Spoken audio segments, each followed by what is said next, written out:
language at hand that you can listen and lunch and learn. At this time, we would like to invite our facilitator, Jacob Haupt with Western Dairyland Economic Opportunity Council, Inc. Jacob, thank you for joining us. I'll turn the session over to you, and we will invite Ashley as well. Well, good afternoon, everyone. My name is Jacob Haupt. I'm the Director of Jobs and Business Development at the Western Dairyland Economic Opportunity Council. Today we have, as Michael said, the Small Business Story Business Development Lunch and Learn. The session theme is business development, and we'd like you to grab a lunch and join us for a conversation-style presentation between a facilitator and a small business. Hear about the unique experience of the owner and apply their lessons to your own business. So I'd like to welcome, Ashley. Ashley Bender, founder and CEO of AMK Cleaning Services, LLC. Ashley, the founder of AMK, is a wife and a mother in a blended family of 5 boys. Ashley had dreams as a young girl to own her own business, coming from a low-income, hardworking family. Gaining her intense spirit of generosity and kindness from her mother, while inheriting her hard work and determination from her small business work experience. In 2012, a single mom yearning to be more present in her son's life while making a living to support them, Ashley purchased $20 worth of cleaning supplies and got to work. Today, AMK is a successful business with the most amazing team of individuals. Above all, Ashley's priority to be more than just an employer to her team, and that's exactly what she's done. In a dog-eat-dog world, she genuinely cares for others and their well-being. To Ashley, it isn't just about a job, it's a family at AMK. She ensures that her team members can thrive and grow both personally and professionally while they're working at AMK. Giving back to the community is just as important as serving it. AMK participates in donating to local nonprofits, as well as cleaningforareason.org, donating free cleaning to patients going through cancer. So Ashley, if you would speak a bit further about your business and your business journey, please. Okay. Do you want me to start the slideshow right away? Sure. I can't really quite tell what all you can see. I think it's my screen. Yeah, if you want to put it in presentation mode, it's down right by the little scroll bar to zoom in. There you go. There we go. So yeah, so thank you for the warm introduction, Jacob. I'm Ashley. I started my business about 10 years ago, and looking back, I don't know if I knew that I had started it when I started it. I just knew that I kind of had a why. And part of it was that my mom, when she was going through being a single mom, she was working all the time. She was gone all the time. We were with sitters. And I knew that I didn't want that to be that way with my son when I got to that point. So I was trying to figure out, how do I have more time with him and make some more money to make ends meet? So I kind of got creative, and I was like, well, who has money? Who needs more time with their family too? And that was where the cleaning, I've always liked organizing and cleaning, so it came very, very handy when I was trying to figure out what to do to make some extra money. So the biggest thing I think was figuring out what the why is, and that was pretty much it, was my son. I'll go through a couple here. The other why, when I was younger, because I started a lot of businesses, I think they say about 5% of people are kind of ingrained in being entrepreneurs naturally. And my why was I wanted to fit in with all the other kids. I wanted my first pair of Levi jeans, which probably dates me and shows me my age. But so I started making hemp necklaces and other jewelry, and I was selling them in a local grocery store. I think like most kids, I babysat. I found a ton of different ways to make money. And when I realized I could make money, it was freeing. So like most people, I think we work a ton of different jobs, kind of figuring out what we like to do to earn money. I think I've done it all, from grocery stores to cleaning hotel rooms, doing call centers, retail. I worked in a photography studio doing some marketing. And it's funny because I feel like I was rushing through those things to get to like what in my head I thought was a career. And when my son came along, this is my oldest of the three that I birthed, I thought I had to, I had to go to college. I had to figure out something that would bring in that, career that would make everything perfect. And the reality is I realized that all of those jobs were for the purpose of kind of my entrepreneur education. And I knew that paired with that, and then wanting to be there for my son, because I found that there were so many people just like myself who were almost repairing our childhoods a little bit and trauma from childhood. And I was like, man, what if we could just, take better care of our kids and spend time with them?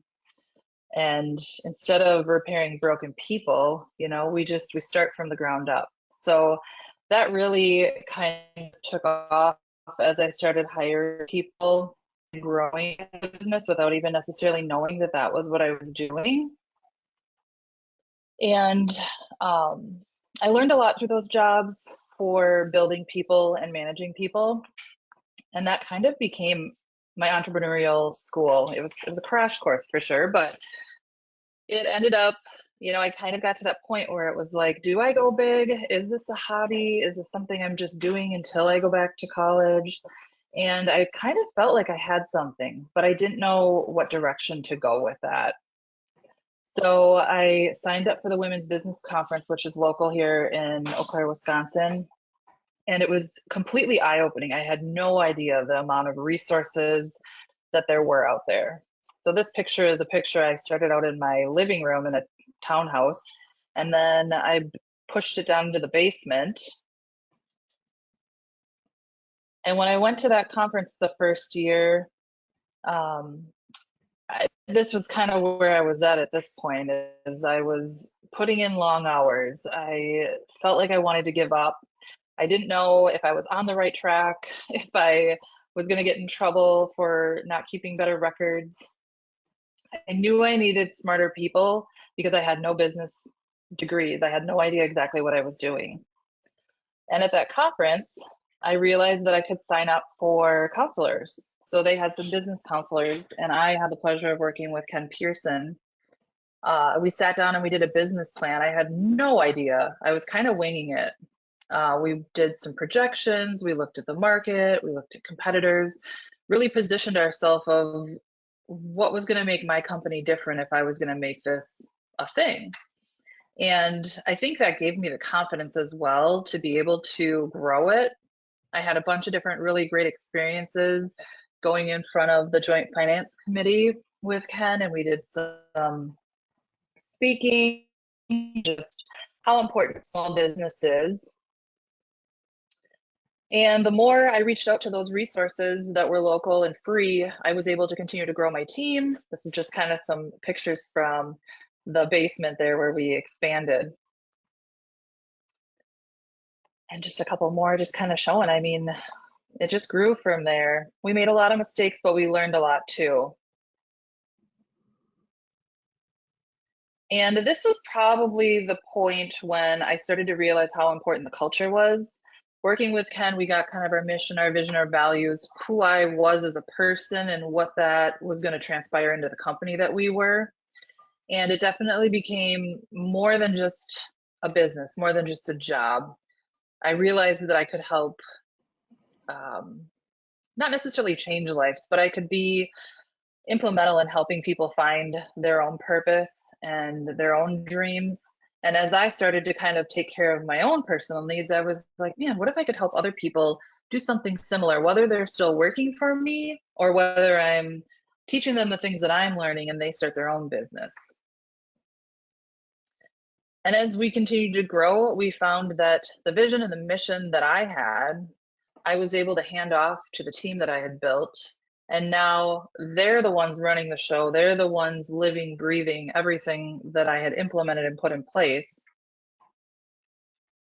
And this is my why now is I'm a wife, I'm a mom. This is our blended family. We've got 5 boys total. This was a classmate. We kind of kept running into each other over the years, and finally, you know, the universe kept throwing us together. And he's also an entrepreneur. He started his business in 2020 through COVID, which is pretty exciting too.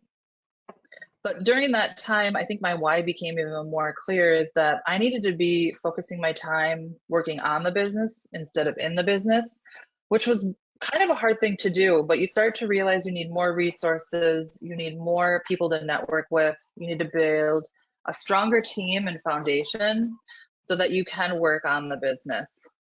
And that is probably the hardest part, is making sure you have the right people in the right places.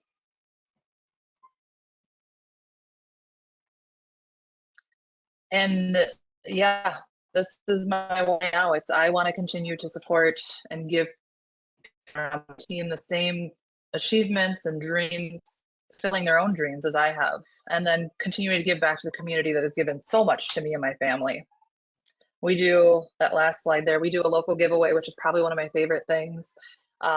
We open it up on social media for the public to nominate someone. So we've done like a nurse, a single mom, we've done a social worker. So each quarter we pick someone and then we give them a free year of cleaning. The other things I just wanted to touch on is at this point where I'm at in the business, I don't work in the day-to-day operations. I do work on kind of the next level. We've got a team of about 25 to 30 people at any given time. But the 4 things that are highlighted there, your accountant, your lawyer, your insurance agent, and your banker, are probably the most important people that you'll ever have on your team.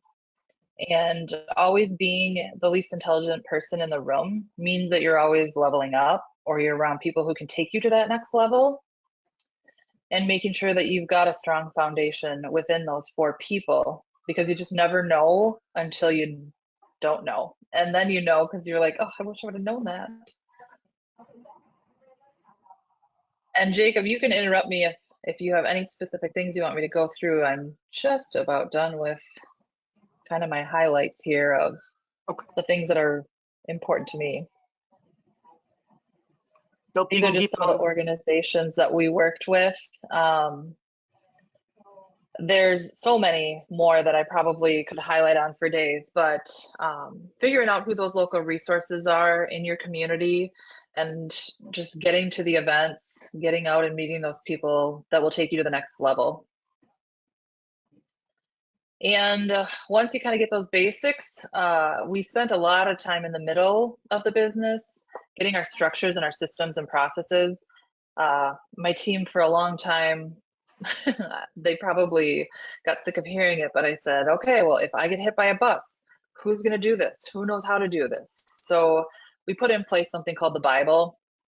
And in the AMK Bible, it literally would go through and show you how to make a deposit, where do you pick up the mail, how to clean the office, just making sure that everything was documented. I think there's a ton of different books right now that are calling it a playbook, which is similar concept, but really structuring it so that if something were to happen to you, the business could go on.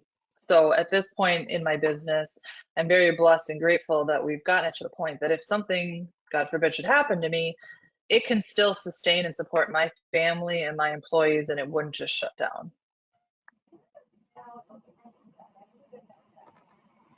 And in the beginning, most of everything we did was kind of balling on a budget. I like that term because we did everything that we could, free and expensive.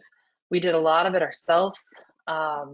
My office admin team has been with me just about as long as I've owned the business, and we taught ourselves if we didn't know how to do something. Nobody's gone to school for business. We didn't hire outside. We've all kind of learned and grown together. We spent a lot of time really figuring out who our brand is and who we serve, and then making sure that it's all cohesive too. So when you think of Nike or you think of McDonald's, for instance, or Coca-Cola, you know what that brand is, who they serve, what they're behind. So we put a lot of time into that. And on the bottom here, I just showed kind of an evolution of our logo and figuring out who we were, which is interesting. because I look at the logos and I'm like, we predominantly employ a good portion of men nowadays. So the little female graphic, it was like, that was who I was when I first started, and it just isn't who it is now. And I laugh because we take tips through an app, and originally it had my name on it, and they were like, oh no, that wasn't my cleaner today, I had so and so. So at this point, there's a lot of people who don't even know who I am. The business, it is very much independently running. So that's kind of what I had for you, and I was just gonna let Jacob kind of ask some specific questions. Sure. And actually, I know you touched on this a little bit, but can you talk a little bit more about the role Western Dairyland, the Women's Business Center, and how Ken played a role in starting your business? Yeah, so Ken helped me get the LLC formed. We did the website together. What else did we do? Gosh, so much. We did some SEO. We did some projections. We did the business plan. When we did the business plan, that was really instrumental for working with the bank. We needed to get a line of credit, a credit card, just things that I needed in order to grow the company. So there were a lot of things that I just had no idea that we would even need or how that was going to play out. And that was what was so instrumental of that. And even just the connections. Someone at the Women's Business Conference the first year, and I apologize, I wish I could remember who it was that introduced me, but they had worked with someone in the Madison area through their conference, I believe, or maybe it might have been the university, but they put me in contact with someone who was already 10 years out doing the things that I wanted to do. And I was able to consult with them independently and grow my business in that first probably couple of years more drastically than I ever could have. So I don't know if that answers specifically your question. Yeah, thanks for sharing. My next question is, in what ways have mentorship or coaching impacted your business journey? Huge, very, very huge. It's probably the main thing that I focus on now at this point, is learning from people that are doing things ahead of me, or they've already gone through the struggles that I've gone through. I found a coaching program that's specific to my industry, and that's been very instrumental to getting to the next level. We've got a band of people in that community, and they're all over the country, all over the world, and I'm able to understand trends and follow things, get some extra coaching in different areas, and not only just for myself, but I'm able to bring things back for my team as well. And similarly with the Western Dairyland with the Women's Business Center, I'm able to send people from my team to go and get trainings and courses from marketing, accounting, to all sorts of different things. Great, thanks for sharing. My next question is, what advice would you give to someone just starting their entrepreneurial journey? That's a good question. I think the two things I always am pretty firm on is be a sponge, be open to learning and growing about everything.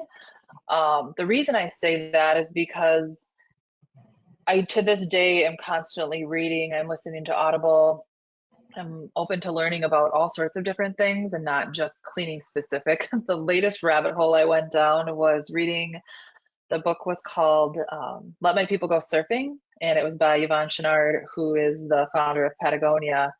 And there were a multitude of different things, whether it was a documentary on the fashion industry, but all of those things got me very into the environment and eco-friendly. And we already were a green cleaning company.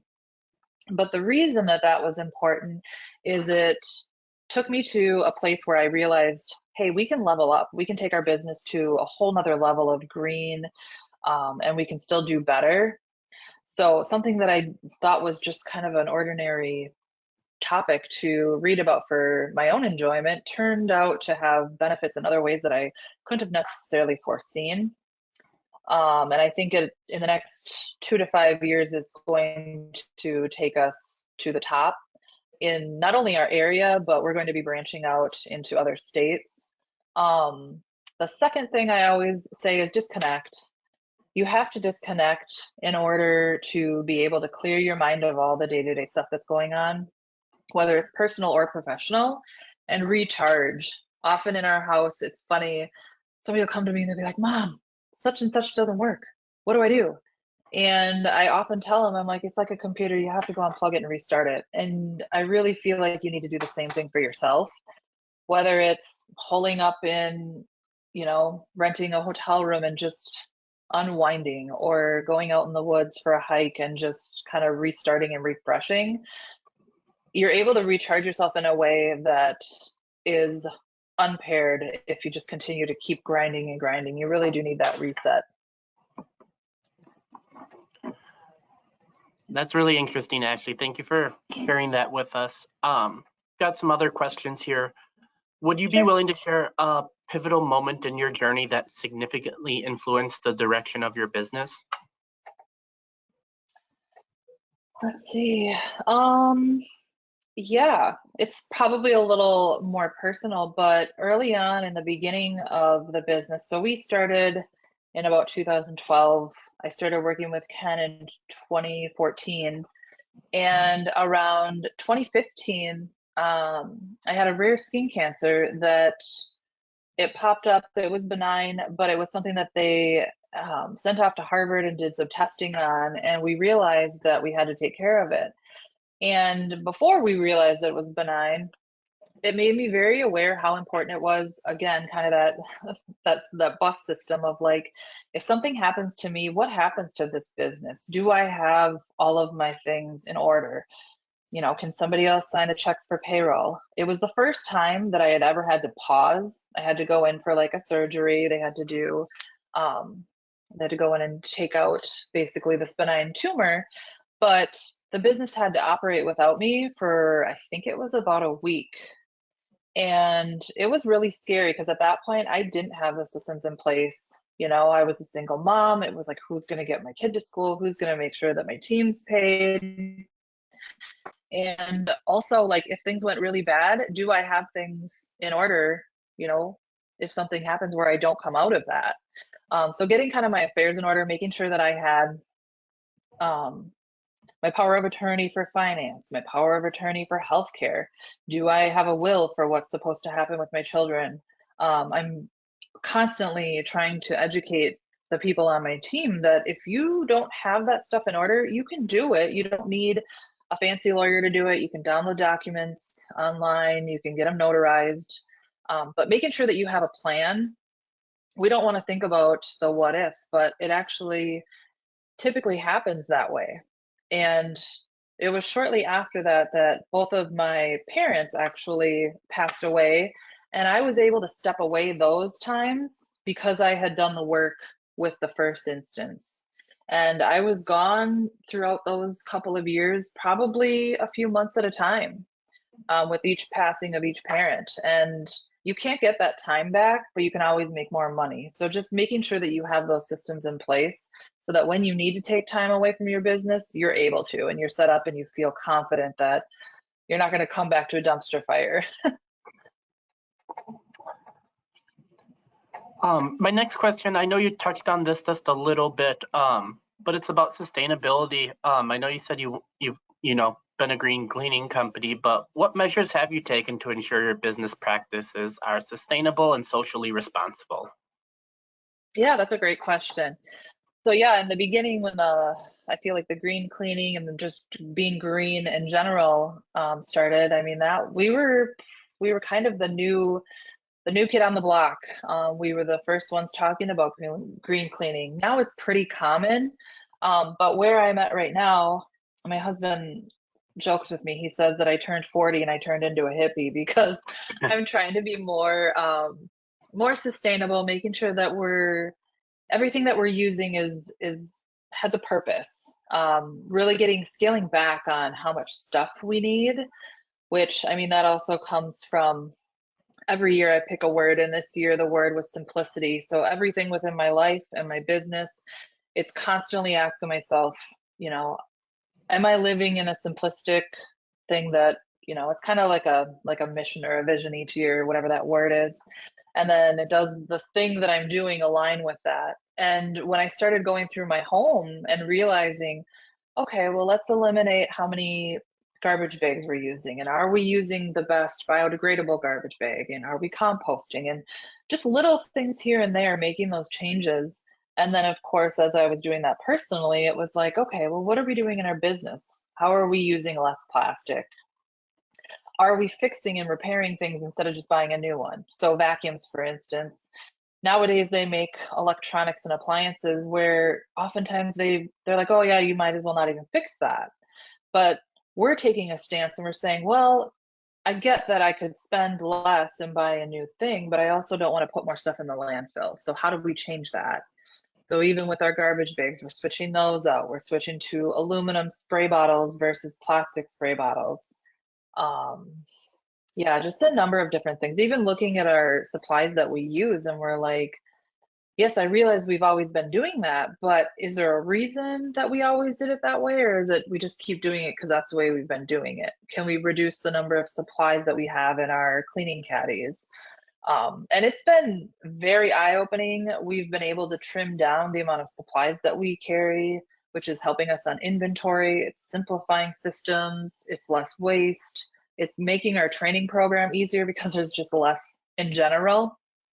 So, yeah, Thanks sorry, I can for get long-winded.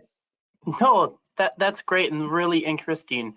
Our next question here: how do you approach diversity and inclusion within your business operations and culture?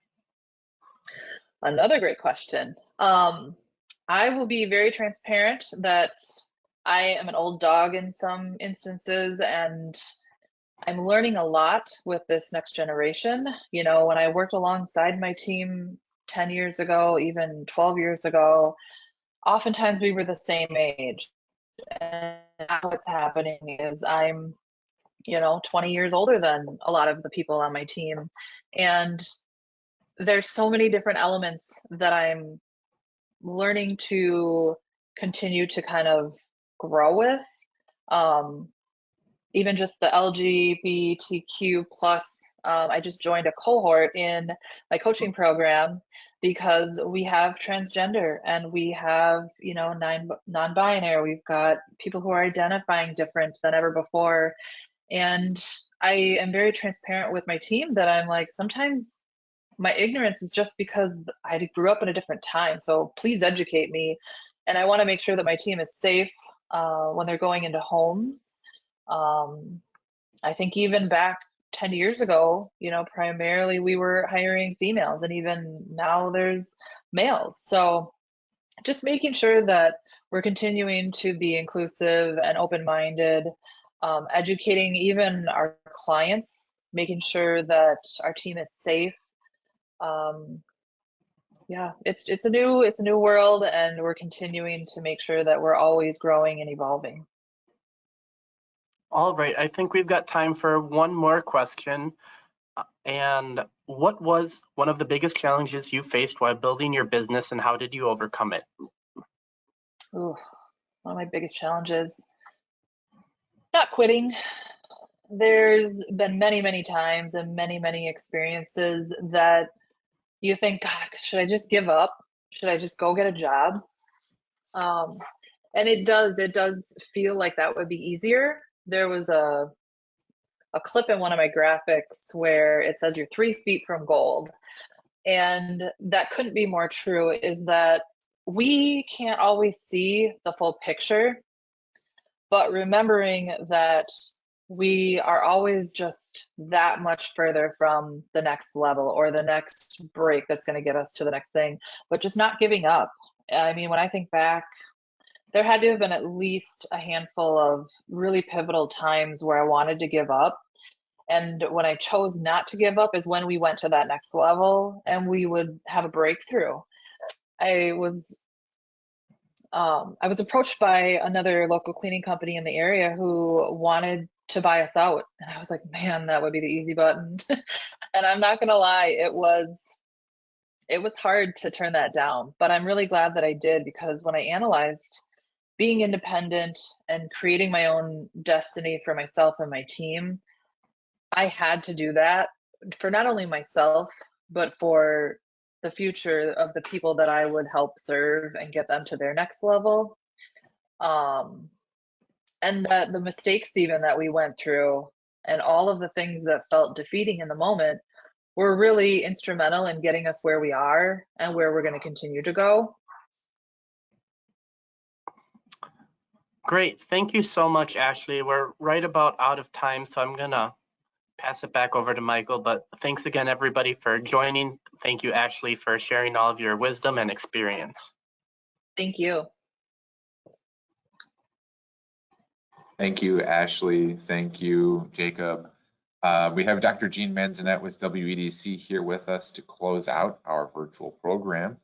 And I think, Doctor, are you on mute now? I'm unmuted. Okay, here we are. We're good. Thank you all for being here. Dr. Jean, we'll turn the program over to you.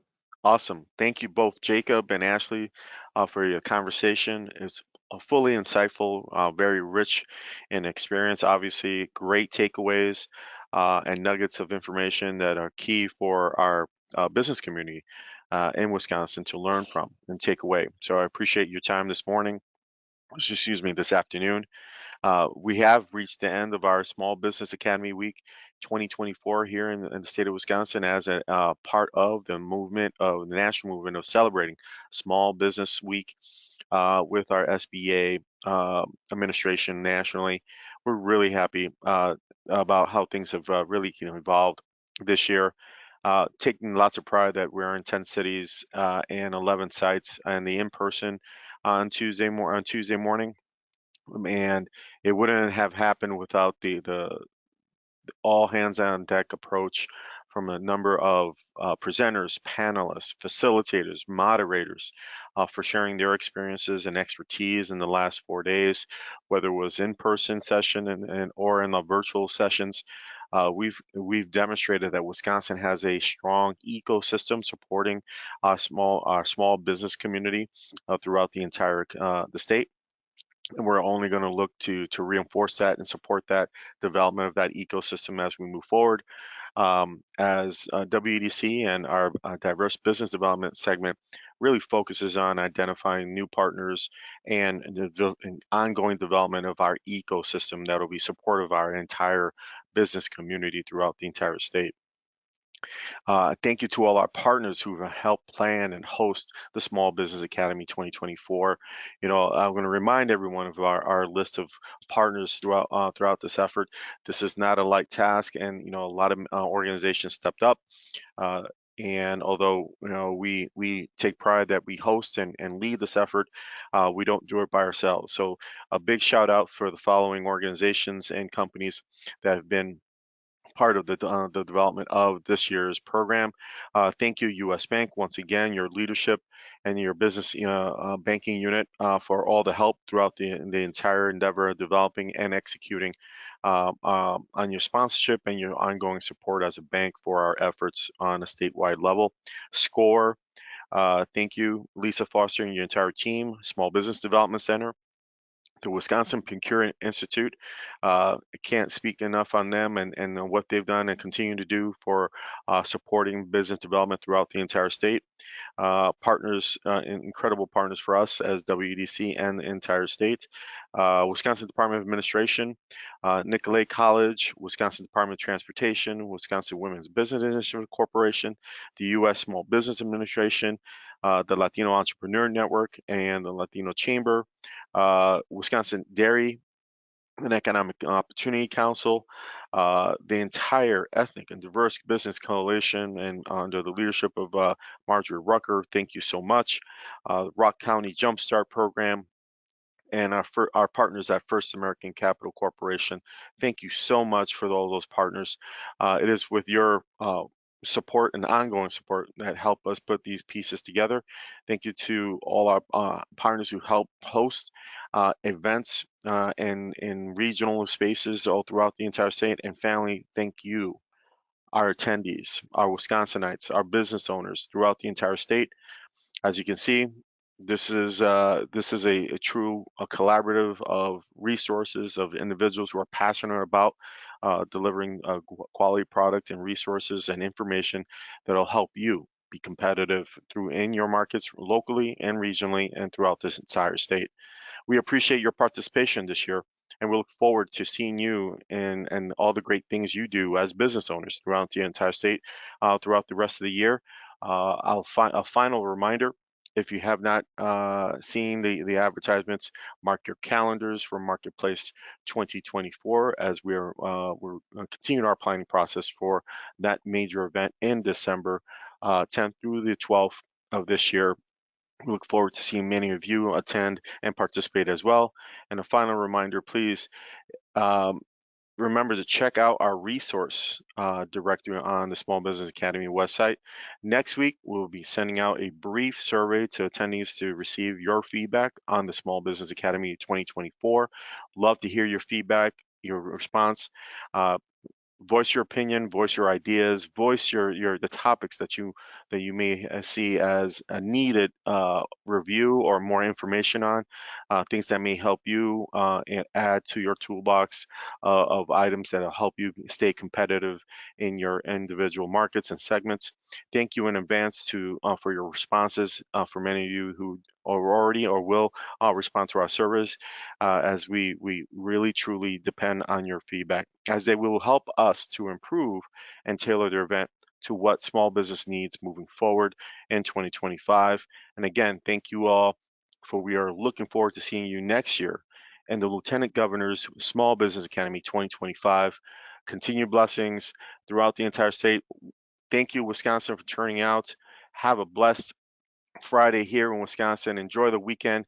Thank you all, and I look forward to hearing and seeing many of you throughout the entire state as we prepare for Marketplace 2024.